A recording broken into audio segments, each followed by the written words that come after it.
Assalamu alaikum, my brothers and sisters. We've been saying for a very long time, quit your bad habits. We've been saying it for the love of the Almighty, for the love of yourself and your loved ones. Quit your bad habits. One of these bad habits, very unfortunately, that has to be spoken about more so right now, is the habit of smoking.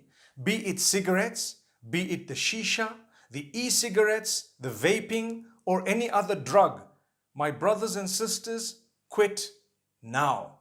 You know there is a respiratory disease that is going around and it's spreading like wildfire, taking thousands of lives, affecting millions of people across the globe.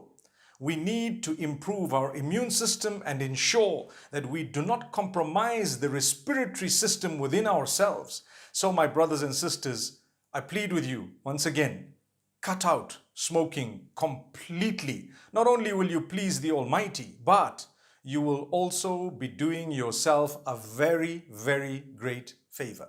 Thank you so much. Assalamu alaikum wa rahmatullahi wa barakatuh.